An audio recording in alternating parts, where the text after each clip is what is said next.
Fala galera, sejam bem-vindos ao Hora de Teju, tudo certo com vocês? Hoje, nosso convidado especial é o Código de Ética e Disciplina da Ordem dos Advogados do Brasil, a OAB.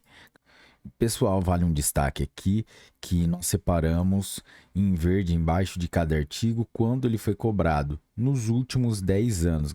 Galera, antes de começarmos, não se esqueça de deixar o seu like, se inscrever no canal, ativar o sininho para receber as notificações, compartilhar com seus melhores amigos, acessar as nossas outras plataformas como Instagram, Spotify, Deezer, Apple Podcasts, YouTube, Audible, Amazon Music, Google Podcasts, Anchor by Spotify, TikTok e Anchor.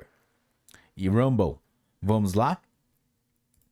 O Conselho Federal da Ordem dos Advogados do Brasil, no uso das atribuições que lhe são conferidas pelos artigos 33 e 54, inciso 5 da Lei 8.906, de 4 de julho de 1994, Estatuto da Advocacia e da OAB, e considerando decidido nos autos da proposição número 49.0000.2015 000250-3/COP.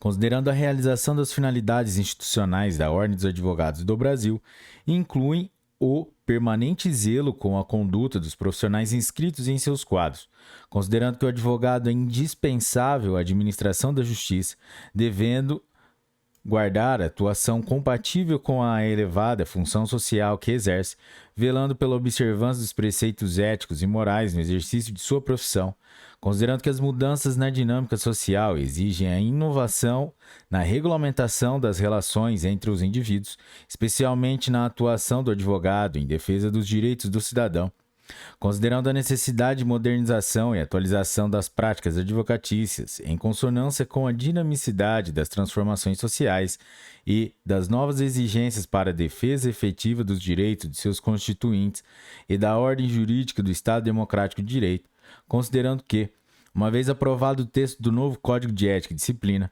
cumpre publicá-lo para que entre em vigor 180 dias após a data de sua publicação, segundo o disposto em seu artigo 79, considerando que, com a publicação, tem-se como editado o Código de Ética e Disciplina da Ordem dos Advogados do Brasil, OAB, resolve. Artigo 1º. Fica aprovado o Código de Ética e Disciplina da Ordem dos Advogados do Brasil, OAB, na forma do anexo único da presente resolução. Artigo 2º. Essa resolução entra em vigor na data de sua publicação, revogadas as disposições em contrário. Brasília, 19 de outubro de 2015. Anexo único da Resolução número 2 de 2015, do Conselho Federal da Ordem dos Advogados do Brasil. Código de Ética e Disciplina da Ordem dos Advogados do Brasil, OAB. O Conselho Federal da Ordem dos Advogados do Brasil, a instituir o Código de Ética e Disciplina, norteou-se por princípios que formam a consciência profissional do advogado e representam imperativos de sua conduta, os quais se traduzem nos seguintes mandamentos: lutar sem receio pelo primado da justiça, pugnar pelo cumprimento da Constituição e pelo respeito à lei, fazendo com que o ordenamento jurídico seja interpretado com retidão, em perfeita sintonia com os fins sociais a que se dirige e as exigências do bem comum, ser fiel à verdade para poder servir a justiça como um dos seus elementos essenciais, proceder à lealdade e boa-fé em suas relações profissionais e em todos os atos do seu ofício, empenhar-se na defesa das causas confiadas a seu patrocínio, dando ao constituinte o amparo do direito e proporcionando-lhe a realização da prática de seus legítimos interesses. Comportar-se, nesse mister, com independência e altivez, defendendo com o mesmo denodo humildes e poderosos. Exercer a advocacia com o indispensável senso profissional, mas também com desprendimento, jamais permitindo que o anseio de ganho material sobreleve a finalidade social de seu trabalho. Aprimorar-se no culto dos princípios éticos e no domínio da ciência jurídica, de modo a tornar-se merecedor da confiança do cliente e da sociedade como um todo. Pelos atributos intelectuais e pela probidade pessoal, agir, em suma, com a dignidade e a correção dos profissionais que honram e engrandecem a sua classe.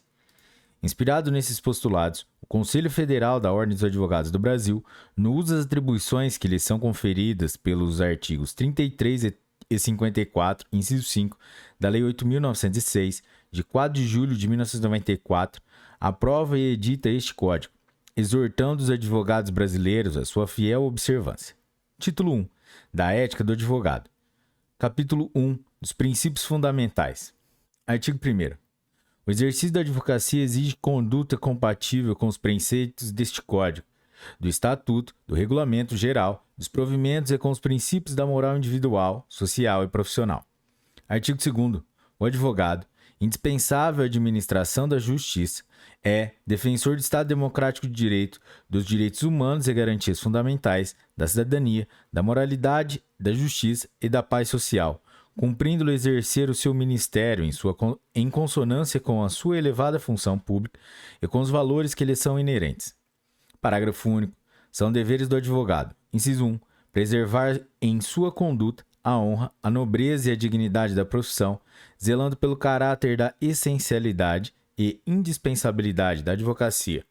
Inciso 2. Atuar com destemor, independência, honestidade, decoro, veracidade, lealdade, dignidade e boa-fé. Inciso 3. Velar por sua reputação pessoal e profissional. Inciso 4.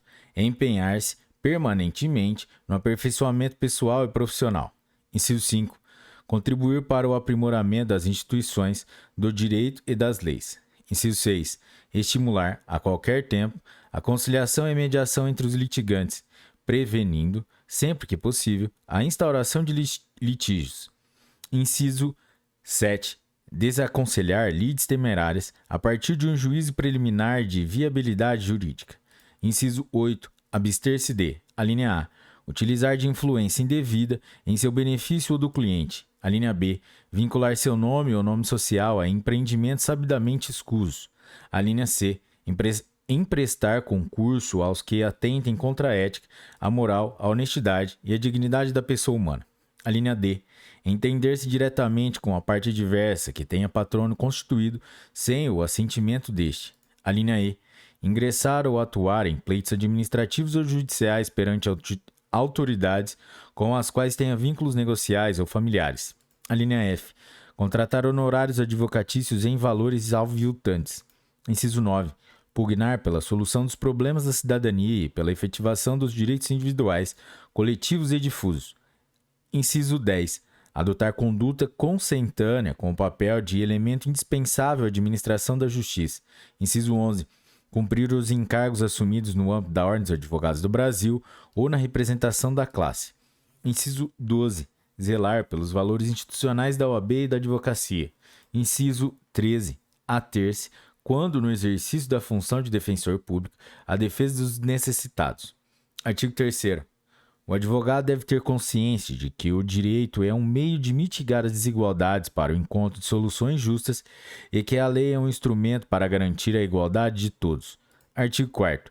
O advogado, ainda que vinculado ao cliente ou constituinte, mediante relação empregatícia ou por contrato de prestação permanente de serviço, ou como integrante de departamento jurídico ou de órgão de assessoria jurídica, público ou privado, deve zelar pela sua liberdade e independência. Parágrafo único.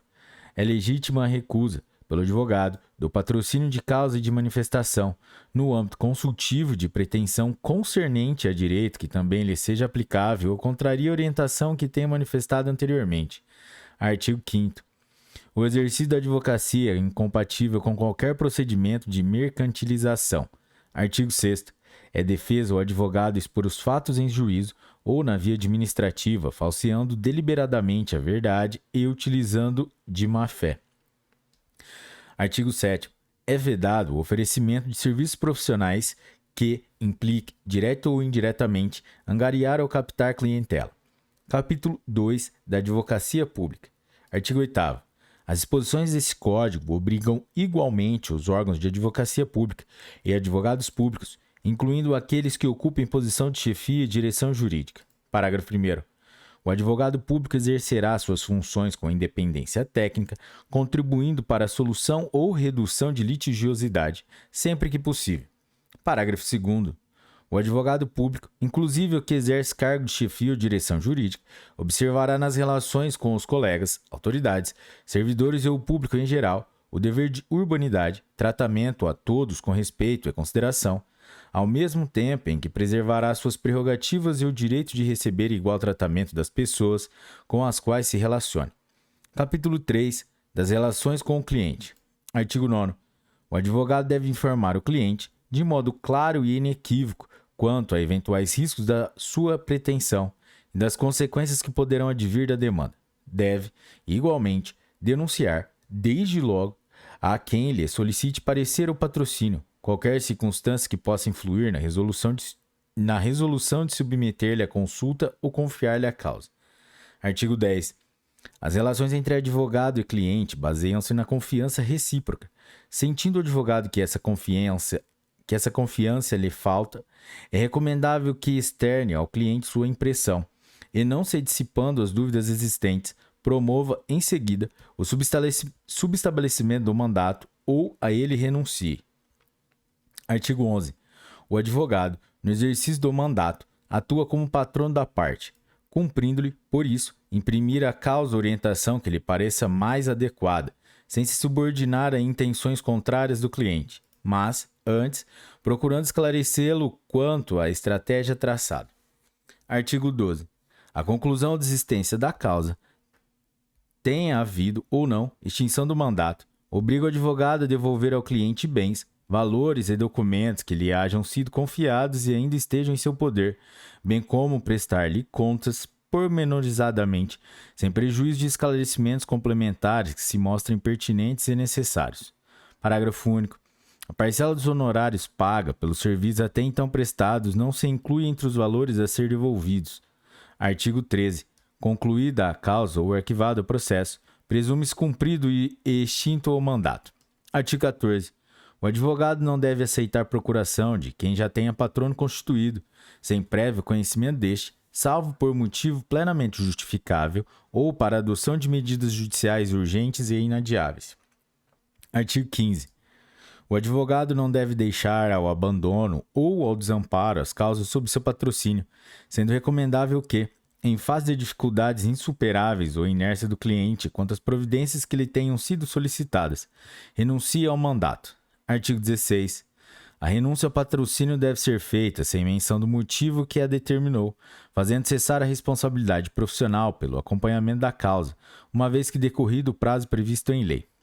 Estatuto da Ordem dos Advogados do Brasil, artigo 5º, parágrafo 3º. Parágrafo 1º. A renúncia ao mandato não exclui responsabilidade por danos eventualmente causados ao cliente ou a terceiros. Parágrafo 2º. O advogado não será responsabilizado por omissão do cliente quanto ao documento ou informação que lhe devesse fornecer para a prática oportuna de ato processual de seu interesse. Artigo 17. A revogação do mandato judicial por vontade do cliente não o desobriga do pagamento das verbas honorárias contratadas, assim como não retira o direito do advogado de receber o quanto lhe seja devido em eventual verba honorária de sucumbência, calculada proporcionalmente em face do serviço efetivamente prestado. Artigo 18. O mandato judicial ou extrajudicial não se extingue pelo decurso de tempo, salvo se o contrário for consignado no respectivo instrumento. Artigo 19.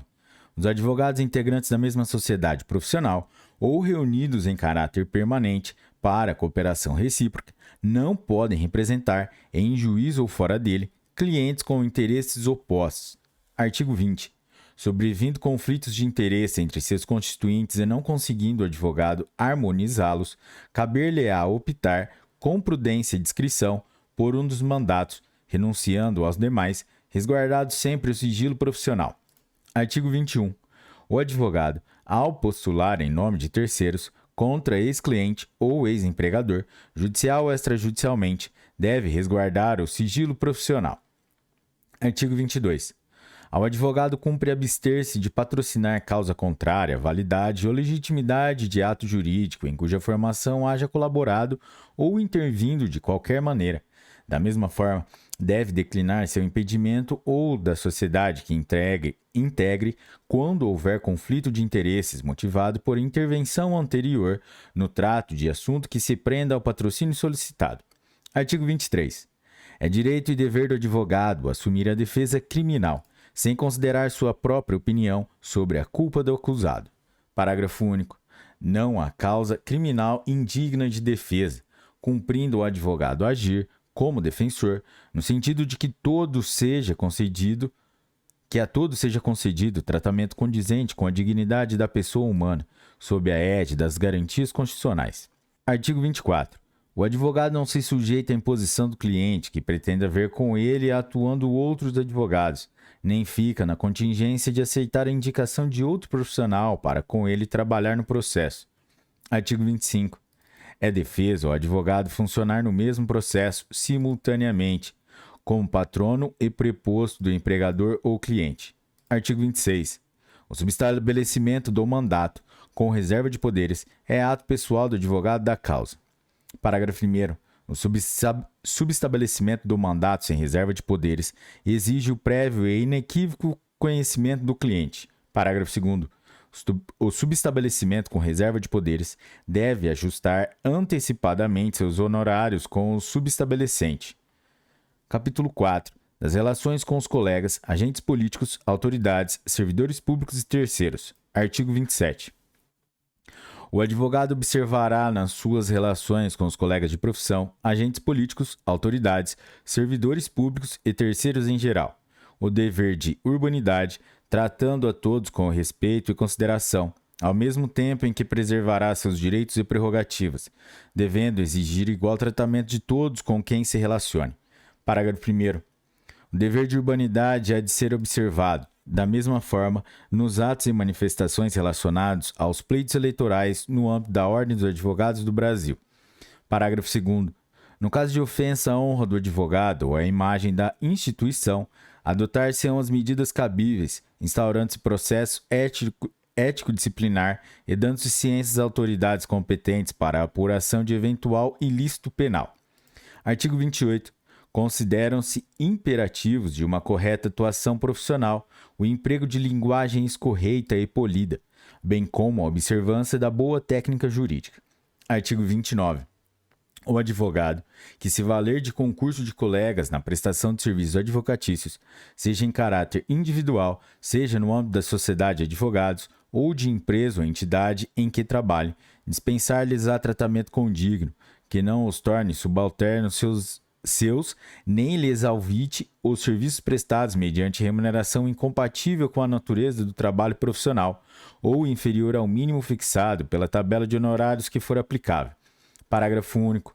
Quando o aviltamento de honorários for praticado por empresas ou entidades públicas ou privadas, os advogados responsáveis pelo respectivo departamento ou gerências jurídicas serão instados a corrigir o abuso, inclusive intervindo junto aos demais órgãos competentes e com o poder de decisão da pessoa jurídica de que se trate, sem prejuízo das providências que a Ordem dos Advogados do Brasil possa adotar com o mesmo objetivo.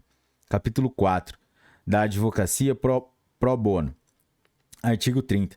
No exercício da advocacia pro bono e ao atuar como defensor nomeado, conveniado ou dativo, o advogado empregará o zelo e a dedicação habituais, de forma que a parte por ele assistida se sinta amparada e confie no seu patrocínio. Parágrafo 1º. Considera-se advocacia pro bono a prestação gratuita, eventual e voluntária de serviços jurídicos em favor de instituições sociais sem fins econômicos e aos seus assistidos, sempre que os beneficiários não dispuserem de recursos para a contratação de profissional. Parágrafo 2º. A advocacia pro bono pode ser exercida em favor de pessoas naturais que, igualmente, não dispuserem de recursos para, sem prejuízo do próprio sustento, contratar advogado. Parágrafo 3º. A advocacia pro bono não pode ser utilizada para fins políticos partidários ou eleitorais, nem beneficiar instituições que visem a tais objetivos, ou como instrumento de publicidade para a captação de clientela. Capítulo 6. Do exercício de cargos e funções na OAB e na representação da classe. Artigo 31. O advogado, no exercício de cargos ou funções em órgãos da Ordem dos Advogados do Brasil ou na representação da classe junto a quaisquer instituições, órgãos ou comissões, públicos ou privados, manterá conduta concetânea com as disposições deste Código e que revele plena lealdade aos interesses, direitos e prerrogativas da classe dos advogados que representam. Artigo 42. Não poderá o advogado, enquanto exercer cargos ou funções em órgãos da OAB, ou representar a classe junto a quaisquer instituições, órgãos ou comissões, públicos ou privados, firmar contrato oneroso de prestação de serviços ou fornecimento de produtos com tais entidades, nem adquirir bens imóveis ou móveis infungíveis de quaisquer órgãos da OAB, ou a estes aliená-los. Parágrafo único. Não há impedimento ao exercício remunerado de atividade de magistrado na Escola Nacional de Advocacia, ENA, nas escolas de advocacia, ESAs, e nas bancas de exame de ordem, observados os princípios da moralidade e da modicidade dos valores estabelecidos a título de remuneração. Artigo 33. Salvo em causa própria, não poderá o advogado, enquanto exercer cargos ou funções em órgãos da OAB, ou tiver assento, em qualquer condição nos seus conselhos, atuar em processos que tramitem perante a entidade, nem oferecer pareceres destinados a instruí-los. Parágrafo único. A vedação estabelecida neste artigo não se aplica aos dirigentes de seccionais quando atuem, nessa qualidade, como legitimados a recorrer nos processos em trâmite perante os órgãos da OAB. Artigo 34. Ao submeter seu nome à apreciação do Conselho Federal ou dos Conselhos Seccionais com vistas à inclusão em listas destinadas ao provimento de vagas reservadas à classe nos tribunais, no Conselho Nacional de Justiça, no Conselho Nacional do Ministério Público e em outros colegiados, o candidato assumirá o compromisso de respeitar os direitos e prerrogativas do advogado, não praticar nepotismo, nem agir em desacordo com a moralidade administrativa e com os princípios deste Código, no exercício de seu mister. Capítulo 7. Do sigilo profissional. Artigo 35. O advogado tem o dever de guardar sigilo dos fatos de que tome conhecimento no exercício da profissão. Parágrafo único. O sigilo profissional abrange os fatos de que o advogado tenha tido conhecimento em virtude de funções desempenhadas na Ordem dos Advogados do Brasil. Artigo 36. O sigilo profissional é de ordem pública, independente de solicitação de reserva que lhe seja feita pelo cliente. Parágrafo 1º. Presumem-se confidenciais as comunicações de qualquer natureza entre advogado e cliente. Parágrafo 2º. O advogado, quando no exercício das funções de mediador, conciliador e árbitro, se submete às regras do sigilo profissional. Artigo 37. O sigilo profissional cederá em face de circunstâncias excepcionais que configurem justa causa, como nos casos de grave ameaça ao direito à vida e à honra ou envolvam defesa própria. Artigo 38. O advogado não é obrigado a depor, em processo ou procedimento judicial, administrativo ou arbitral, sobre fatos a cujo respeito deve guardar sigilo profissional. Capítulo 8. Da publicidade profissional. Artigo 39. A publicidade profissional do advogado tem caráter meramente informativo e deve primar pela discrição e sobriedade, não podendo configurar captação de clientela ou mercantilização da profissão. Artigo 40. Os meios utilizados para publicidade profissional hão de ser compatíveis com as diretrizes estabelecidas no artigo anterior, sendo vedados. Inciso 1. A veiculação da publicidade por meio de rádio, cinema e televisão. Inciso 2. O uso de outdoors, painéis luminosos ou formas assemelhadas de publicidade. Inciso 3. As inscrições em muros, paredes, veículos, elevadores ou em qualquer espaço público. Inciso 4. A divulgação de serviços de advocacia juntamente com a de outras atividades ou a indicação de vínculos entre uns e outras. Inciso 5. O fornecimento de dados de contato, como endereço e telefone, em colunas ou artigos literários, culturais, acadêmicos ou jurídicos, públicos na imprensa, bem assim quando é de eventual participação em programas de rádio ou televisão, ou em veiculação de matérias pela internet, sendo permitida a referência a e-mail. Inciso 6. A utilização de mala direta, a distribuição de panfletos ou formas assemelhadas de publicidade, com o intuito de captação de clientela. Parágrafo único. Exclusivamente para fins de identificação dos escritórios de advocacia, é permitida a utilização de placas, painéis luminosos e inscrições em suas fachadas, desde que respeitadas as diretrizes previstas no artigo 39.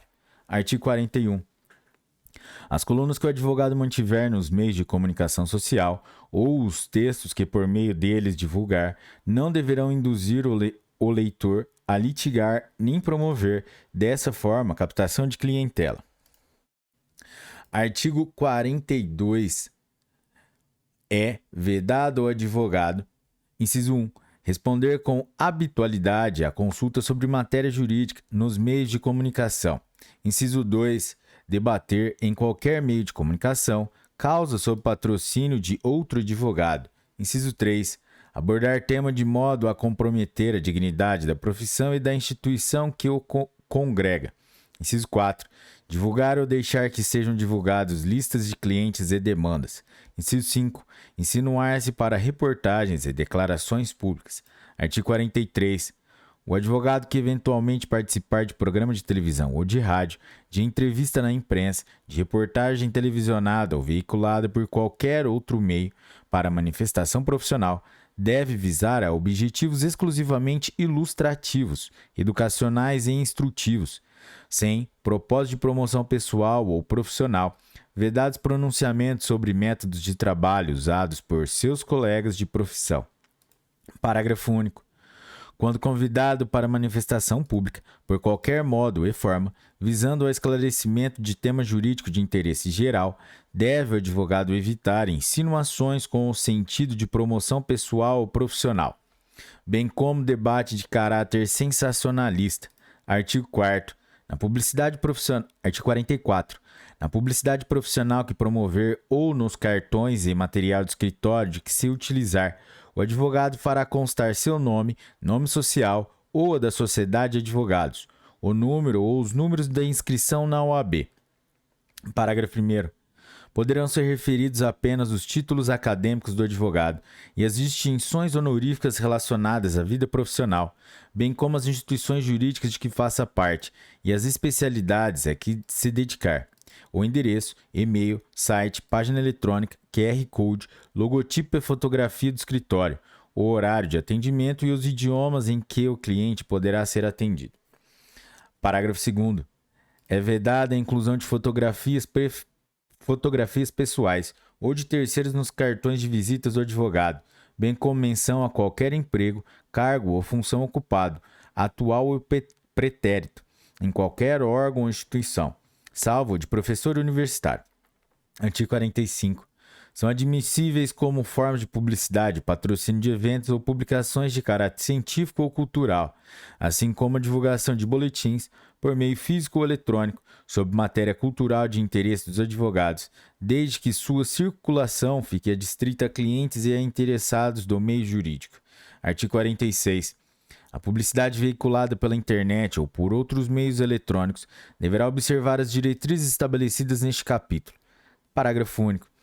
A telefonia e a internet podem ser utilizados como veículo de publicidade, inclusive para o envio de mensagens e destinatários certos, desde que estas não impliquem o oferecimento de serviços ou representem forma de captação de clientela.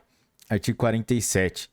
As normas sobre publicidade profissional constantes deste capítulo poderão ser complementadas por outras que o Conselho Federal aprovar, observadas as diretrizes do presente Código.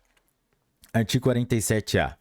Será admitida a celebração de termo de ajustamento de conduta no âmbito dos Conselhos Seccionais e do Conselho Federal para fazer cessar a publicidade irregular praticada por advogados e estagiários. Parágrafo único. O termo previsto nesse artigo será regulamentado mediante edição de provimento do Conselho Federal, que estabelecerá seus requisitos e condições. Capítulo 9 dos honorários profissionais. Artigo 48.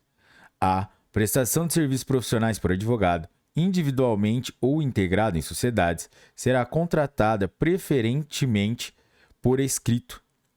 Parágrafo 1º. O contrato de prestação de serviço de advocacia não exige forma especial,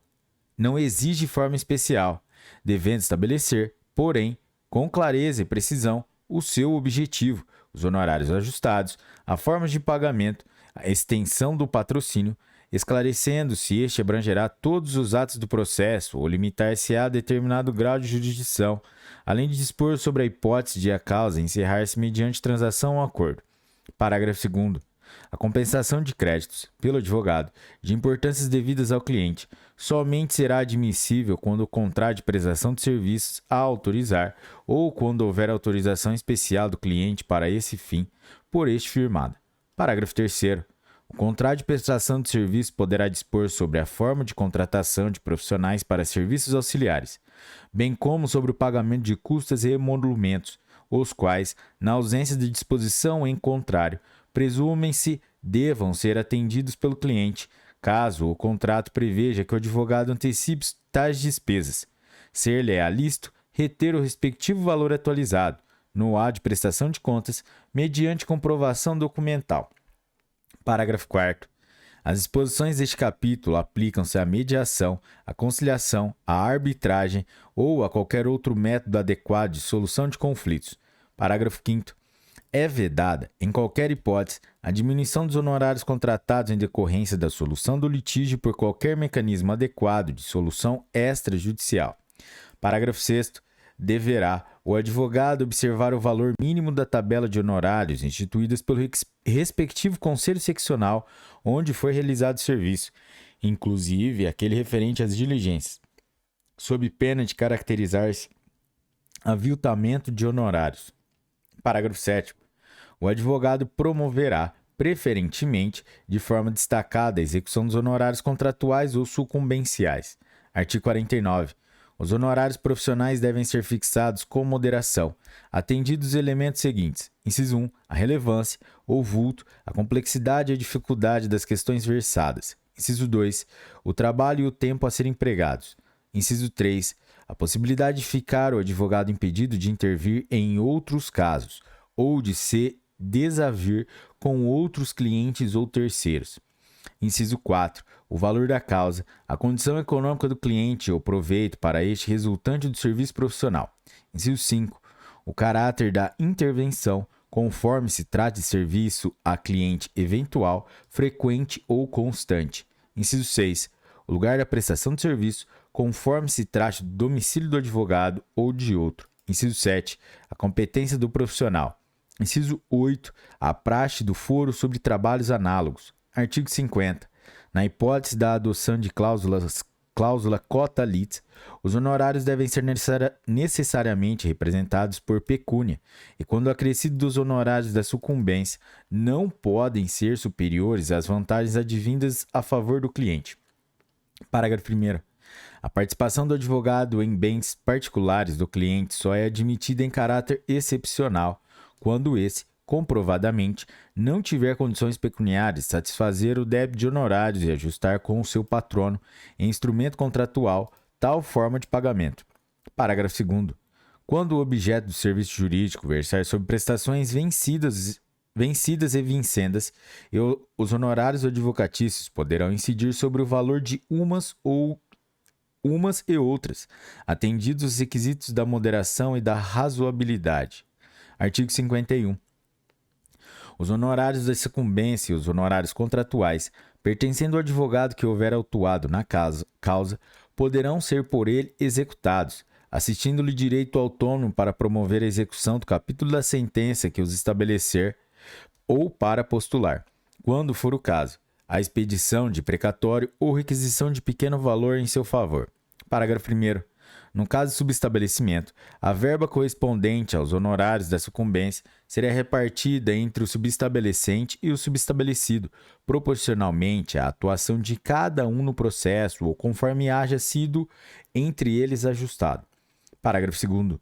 Quando for o caso, a Ordem dos Advogados do Brasil ou os seus tribunais de ética e disciplina poderão ser solicitados a indicar mediador que contribua no sentido de que a distribuição dos honorários da sucumbência entre advogados se faça segundo o critério estabelecido no parágrafo 1º. Parágrafo 3º. Nos processos disciplinares que envolverem divergência sobre a percepção de honorários da sucumbência entre advogados, deverá ser tentada a conciliação destes, preliminarmente pelo relator. Artigo 52.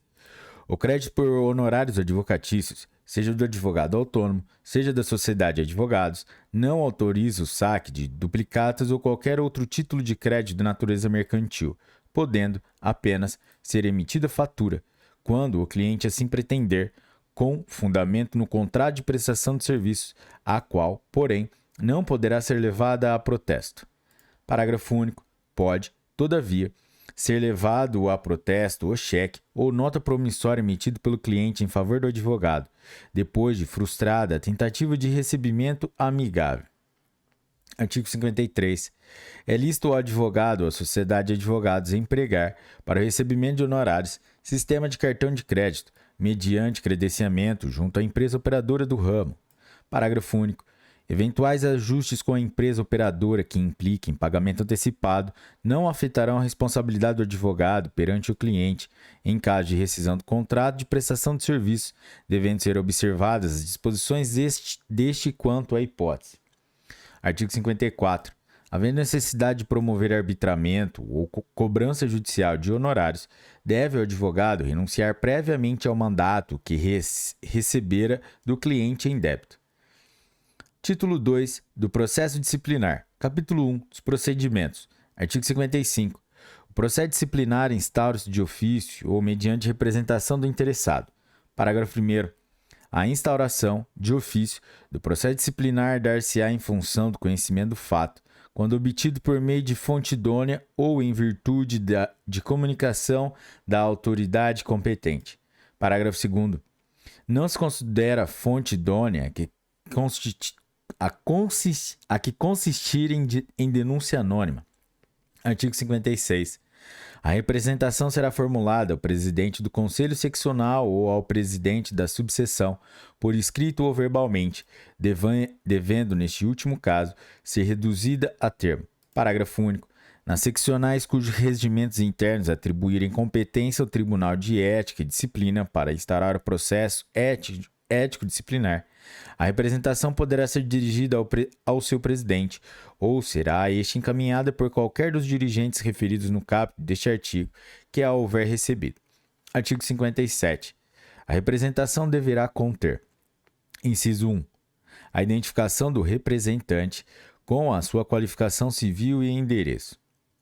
Inciso 2. A narração dos fatos que a motivam, de forma que permita verificar a existência, em tese, de infração disciplinar. Inciso 3. Os documentos que eventualmente a instruíram, a indicação de outras provas a ser produzidas, bem como, se for o caso, o rol de testemunhas, até o máximo de 5. Inciso 4. A assinatura do representante ou a certificação de quem a tomou por termo, na impossibilidade de obtê-la. Artigo 58. Recebida a representação, o presidente do Conselho Seccional ou da subseção, quando esta dispuser de conselho, designa relator, por sorteio, um de seus integrantes, para presidir a instrução processual. Parágrafo 1º. Os atos de instrução processual podem ser delegados ao Tribunal de Ética e Disciplina, conforme dispuser o regimento interno do Conselho Seccional, caso em que caberá ao seu presidente, por sorteio, designar relator. Parágrafo 2º. Antes do encaminhamento dos autos ao relator, serão juntadas a ficha cadastral do representado e certidão negativa ou positiva sobre a existência de punições anteriores, com menção das faltas atribuídas. Será providenciada, ainda, certidão sobre a existência ou não de representações em andamento, a qual, se positiva, será acompanhada a informação sobre as faltas imputadas. Parágrafo 3º.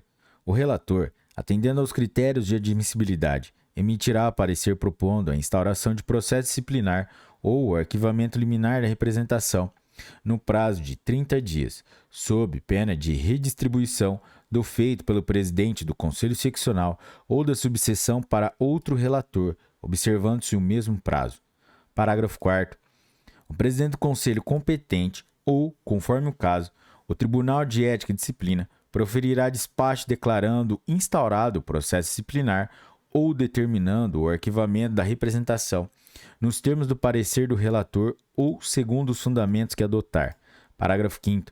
A representação contra membros do Conselho Federal e presidentes de conselhos seccionais é processada e julgada pelo Conselho Federal, sendo competente a segunda Câmara reunida em sessão plenária.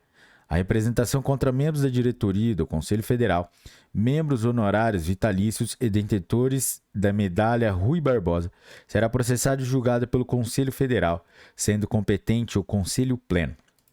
Parágrafo 6º. A representação contra dirigente da subseção é processada e julgada pelo Conselho Seccional. Parágrafo 7º. Os conselhos seccionais poderão instituir comissões de admissibilidade no âmbito dos tribunais de ética e disciplina, compostos por seus membros ou por conselhos seccionais, com a atribuição de análise prévia dos pressupostos de admissibilidade das representações ético-disciplinares, podendo propor seu arquivamento liminar. Artigo 58-A. Nos casos de infração ético-disciplinar punível com censura, será admissível a celebração de termo de ajustamento de conduta, se o fato apurado não tiver gerado repercussão negativa à advocacia. Parágrafo único. O termo de ajustamento de conduta previsto nesse artigo será regulamentado em provimento do Conselho Federal da OAB. Artigo 59. Compete ao relator do processo disciplinar determinar a notificação dos interessados para prestar esclarecimentos ou a do representado para apresentar defesa prévia, no prazo de 15 dias em qualquer caso. Parágrafo 1º. A notificação será expedida para o endereço constante do cadastro de inscritos do Conselho Seccional, observando-se quanto ao mais o disposto no Regulamento Geral. Parágrafo 2º. Se o representado não for encontrado ou ficar revel, o presidente do Conselho competente ou, conforme o caso, o do Tribunal de Ética e Disciplina designar-lhe-á defensor dativo. Parágrafo 3º. Oferecida a defesa prévia, que deve ser acompanhada dos documentos que possam instruí-la e do rol de testemunhas, até o limite de 5, será proferido despacho saneador, e ressalvada a hipótese parágrafo 2º do artigo 73 do Estatuto da Advocacia e da Ordem dos Advogados do Brasil, designada, se for o caso, a audiência para a oitiva do representante, do representado e das testemunhas. Parágrafo 4º. O representante e o representado incumbir-se-ão do comparecimento de suas testemunhas, salvo se apresentar o respectivo rol requererem, por motivo justificado, sejam elas notificadas a comparecer à audiência de instrução do processo. Parágrafo 5º. O relator pode determinar a realização de diligências que julgar convenientes, cumprindo-lhe dar andamento ao processo, de modo que este se desenvolva por impulso oficial. Parágrafo 6º. O relator somente indeferirá a produção de determinado meio de prova quando for ilícito, impertinente, desnecessário ou protelatório, devendo fazê-lo fundamentadamente. Parágrafo 7º. Concluída a instrução, o relator profere parecer preliminar fundamentado, a ser submetido ao Tribunal de Ética e Disciplina, dando enquadramento legal aos fatos imputados ao representado. Parágrafo 8º. Abre-se, em seguida, prazo excessivo de 15 dias ao interessado e ao representado para apresentação de razões finais. Artigo 60. O presidente do Tribunal de Ética e Disciplina, após o recebimento do processo, devidamente instruído, designa, por sorteio, relator para proferir voto. Parágrafo 1º. Se o processo já estiver tramitando perante o Tribunal de Ética e Disciplina ou perante o Conselho competente, o relator não será o mesmo designado na fase de instrução. Parágrafo 2º. O processo será incluído em pauta da primeira sessão de julgamentos após a distribuição ao relator. Parágrafo 3º. O representante e representado são notificados pela Secretaria do Tribunal, com 15 dias de antecedência, para comparecerem à sessão de julgamento. Parágrafo 4º. Na sessão de julgamento, após o voto do relator, é facultada a sustentação oral pelo tempo de 15 minutos, primeiro pelo representante e em seguida pelo representado. Artigo 61.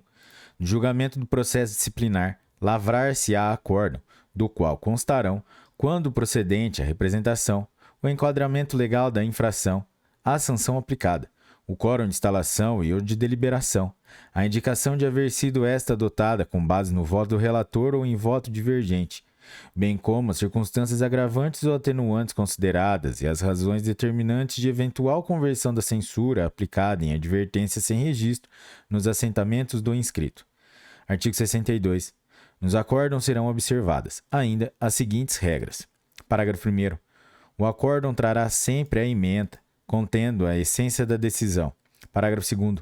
O autor do voto divergente que tenha prevalecido figurará como redator para o acórdão. Parágrafo 3º. O voto condutor da decisão deverá ser lançado nos autos com os seus fundamentos. Parágrafo 4º. O voto divergente, ainda que vencido, deverá ter seus fundamentos lançados nos autos, em voto escrito ou em transcrição na ata de julgamento do voto oral proferido, com seus fundamentos. Parágrafo 5º. Será atualizado nos autos o relatório de antecedentes do representado, sempre que o relator determinar. Artigo 63.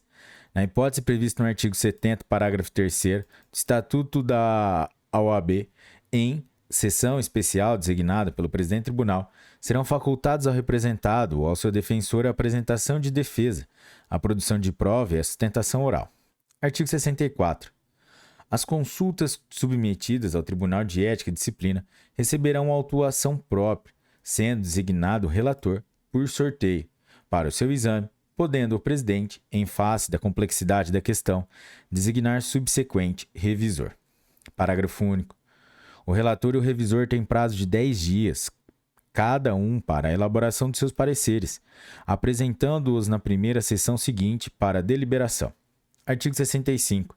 As sessões do Tribunal de Ética e Disciplina obedecerão ao disposto no respectivo regimento interno, aplicando-lhes subsidiariamente o do Conselho Seccional. Artigo 66. A conduta dos interessados, no processo disciplinar, que se revele temerária ou caracterize a intenção de alterar a verdade dos fatos, assim como a interposição de recursos com intuito manifestamente protelatório, contrariam os princípios deste Código, sujeitando os responsáveis à correspondente sanção. Artigo 67. Os recursos contra decisões do Tribunal de Ética e Disciplina ao Conselho Seccional regem-se pelas disposições do Estatuto da Advocacia da Ordem dos Advogados do Brasil, do Regulamento Geral e do Regimento Interno do Conselho Seccional. Parágrafo único. O Tribunal dará conhecimento de todas suas decisões ao Conselho Seccional, para que determine periodicamente a publicação dos seus julgados. Artigo 68.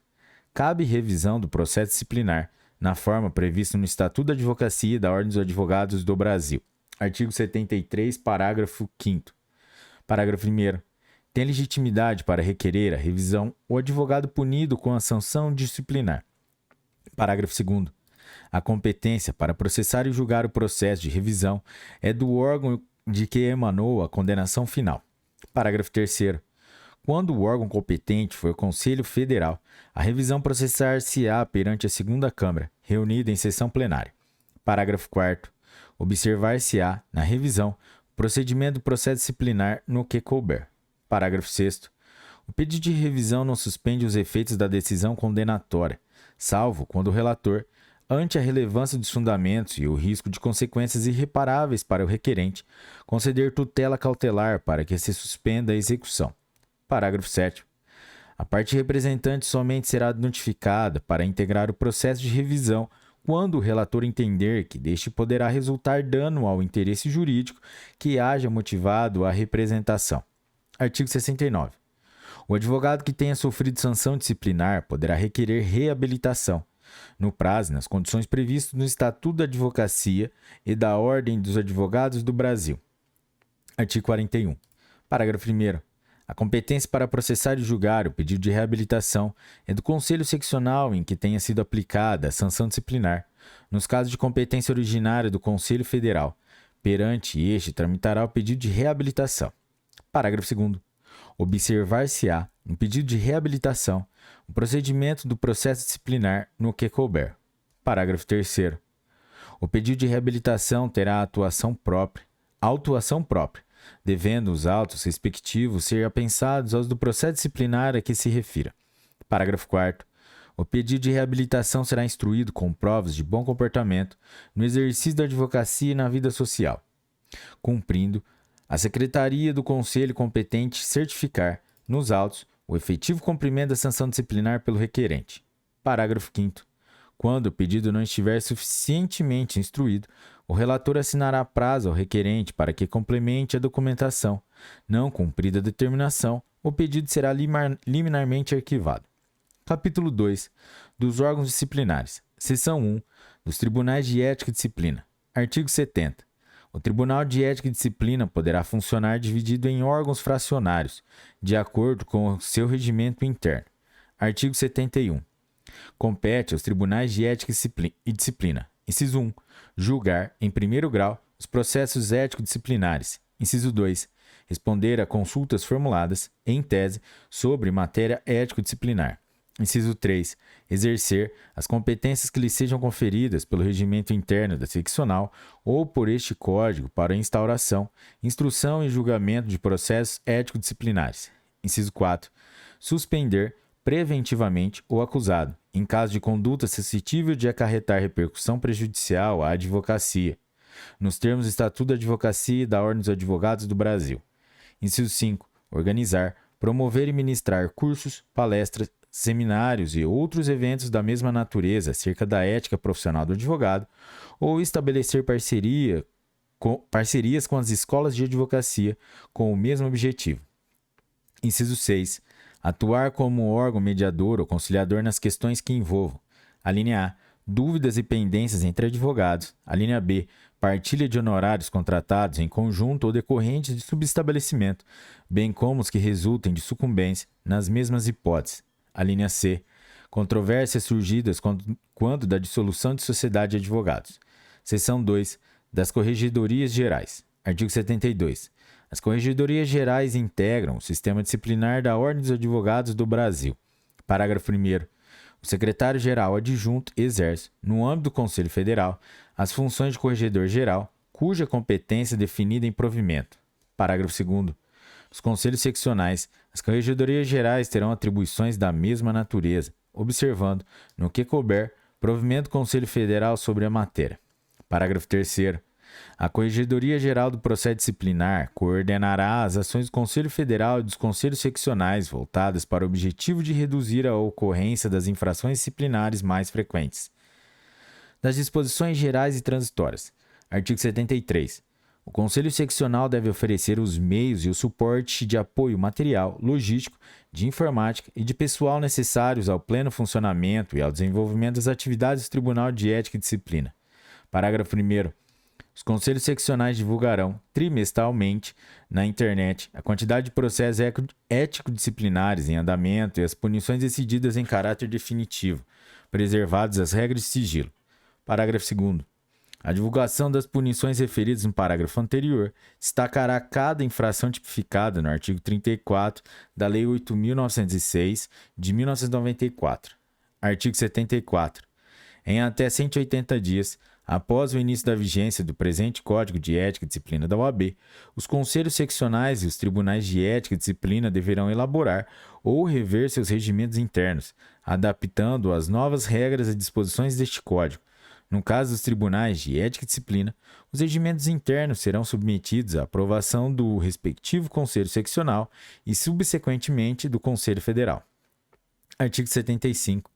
A pauta de julgamentos do tribunal é publicada em órgão oficial e no quadro de avisos gerais, na sede do Conselho Seccional, com antecedência de 15 dias, devendo ser dada prioridade, nos julgamentos, aos processos cujos interessados estiverem presentes na respectiva sessão.